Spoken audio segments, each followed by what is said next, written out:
क्या आपको पता है ब्रोकली में भारी मात्रा में फाइबर, विटामिन सी, के, आयरन और पोटेशियम पाया जाता है और साथ ही साथ इसकी प्रोटीन वैल्यू भी काफी ज्यादा होती है in compare to other vegetable, जिसके कारण एज पर रिसर्च ये काफी फायदेमंद है for your eye health, heart health, diabetic patient and weight loss journey people and other disease prevention. तो आज मैं आपको इसकी ही एक डिलीशियस सी हेल्दी रेसिपी शेयर करने वाली हूँ जिसे आप इजीली घर में ही अवेलेबल इंग्रेडिएंट से प्रिपेयर कर सकते हो। तो चलिए आज का वीडियो फटाफट से स्टार्ट करते हैं। ब्रोकली करी बनाने के लिए हम लेंगे बिल्कुल फ्रेश ब्रोकली और उसे धो के कुछ इस तरह से कट कर लेंगे। आप इसके स्टेम ना फेंकें, वो इजीली काफी जल्दी कुक हो जाता है। साथ में इसके जो छोटे छोटे पत्ते होते हैं वो भी मैंने ले लिया है। इसे पहले ही मैंने धो के कट करके रख लिया था। अब हम सबसे पहले इसके मसाले प्रिपेयर कर लेंगे।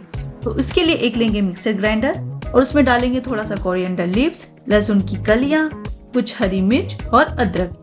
इंग्रेडिएंट्स की क्वांटिटी डिटेल्स आप स्क्रीन पे देख सकते हैं या फिर आपको डिस्क्रिप्शन बॉक्स में मिल जाएगा। अब हम इसका स्मूथ सा प्यूरी बना के रेडी कर लेंगे। तो मसाला हमारा रेडी हो चुका है। अब चलिए चलते हैं नेक्स्ट स्टेप की ओर, जिसके लिए हमें लेना है एक थिक बॉटम पैन या कढ़ाई और उसे गर्म होने के लिए रख देना है। डालेंगे थोड़ा सा कुकिंग ऑयल।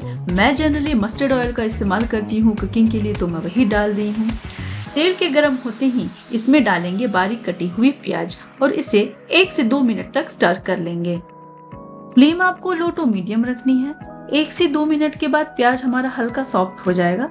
फिर हम इसमें ऐड करेंगे मसाले का प्यूरी जो हमने स्टार्टिंग में बनाया था और फ्लेम को कर देंगे लो। अब हमें इसे कंटिन्यूअसली स्टर करना है। लगभग 1 मिनट कंटिन्यूअसली स्टर करने के बाद हम ऐड करेंगे टमाटर की कुछ स्लाइसेस और थोड़ा सा नमक। साथ में ऐड करेंगे थोड़ा सा जीरा मसाला और थोड़ी सी हल्दी पाउडर।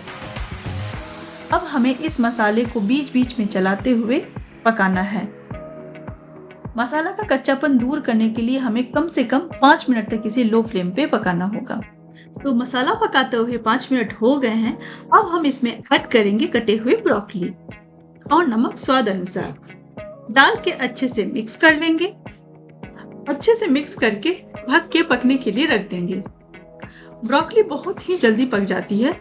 इसे हमें लो फ्लेम पे ही कम से कम 7 से 8 मिनट तक ही पकाना है। बीच बीच में आप इसे स्टर जरूर करते रहें ताकि ये नीचे से जल न जाए। 3 से 4 मिनट के बाद ब्रोकली थोड़ी सॉफ्ट हो जाएगी। इस स्टेज पे हम ब्रोकली करी को और भी कलरफुल बनाने के लिए ऐड करेंगे पेपर के स्लाइसेस और वापस से स्टर करके ढक के पकने के लिए रख देंगे। ध्यान रहे हमने पेपर और ब्रोकली साथ में नहीं डाला, बल्कि ब्रोकली जब आधी पक गई थी तब हमने पेपर डाला है ताकि ये ओवर कुक ना हो जाए और इसकी क्रंचीनेस भी बरकरार रहे। ब्रोकली को और पकाते हुए 4 मिनट हो गए हैं और हमारा ब्रोकली भी अच्छा खासा सॉफ्ट हो गया है। अब इस स्टेज पे हम फ्लेम कर देंगे बंद और ढक के 2 मिनट तक रेस्ट करने के लिए रख देंगे। तो हमारा healthy, weight loss and diabetic friendly broccoli करी बन के है तैयार। आप इसे रोटी, चपाती, पराठा के साथ सर्व कर सकते हैं और बच्चों के लिए थोड़ी सा क्रीम ऐड करके उन्हें सर्व भी कर सकते हैं।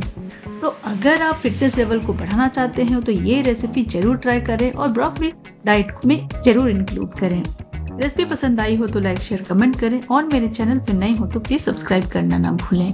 तो मिलती हूँ मैं आपसे नेक्स्ट वीडियो में एक और सी हेल्दी सी रेसिपी लेके। Till then take care, bye.